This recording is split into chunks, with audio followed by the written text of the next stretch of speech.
สวัสดีครับมาถึง EP ที่92นี้แล้วนะครับสำหรับ EP ที่92นี้เราจะมาใช้ลูกเล่นสร้างตัวหนังสือเป็นวงกลมอย่างนี้นะครับแต่ที่สำคัญมันอยู่ตรงนี้ครับมันสามารถแก้ไขได้ครับ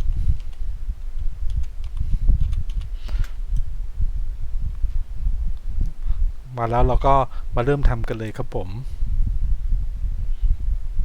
เริ่มแรกนะครับเราก็สร้างตัวหนังสือขึ้นมาก่อนนะครับ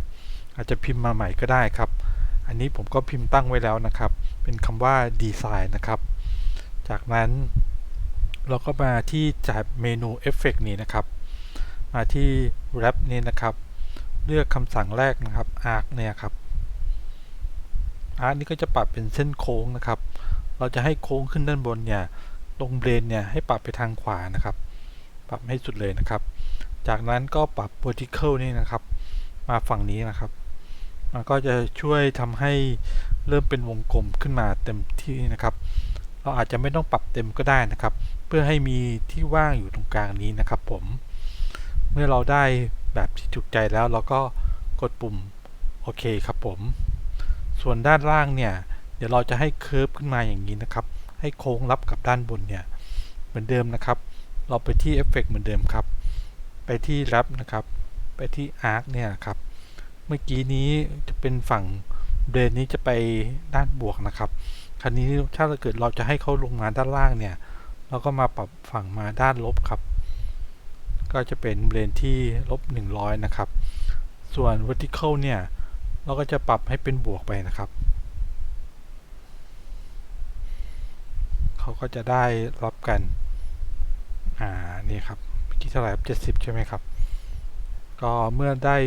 ขนาดที่ต้องการแล้วก็กดปุ่มโอเคนะครับลองดูอีกครั้งนะครับว่าเท่ากันไหมนะครับ-70เหมือนนี้-70นะครับส่วนฝั่งนี้ก็ต้องเป็นบวก70ครับก็กดปุ่มโอเคครับเป็นไงบ้างครับไม่ยากเลยใช่ไหมครับเท่านี้เราก็จะได้ลูกเล่นอย่างนี้ขึ้นมาครับ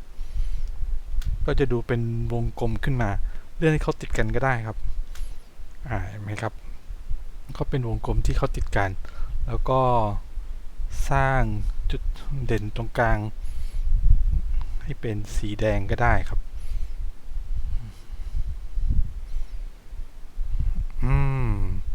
อย่างนี้ครับคราวนี้ตัวหนังสือเราก็จะมีลูกเล่นเพิ่มเติมขึ้นมาแล้วนะครับเป็นไงบ้างครับสำหรับ EP นี้ไม่ยากเลยใช่ไหมครับถ้าเกิดชอบยังไงก็ฝากกดไลค์กดแชร์กด Subscribe ด้วยนะกันนะครับสำหรับ EP หน้าจะเป็นเรื่องอะไรนั้นฝากกดติดตามด้วยละกันนะครับสำหรับ EP นี้สวัสดีครับ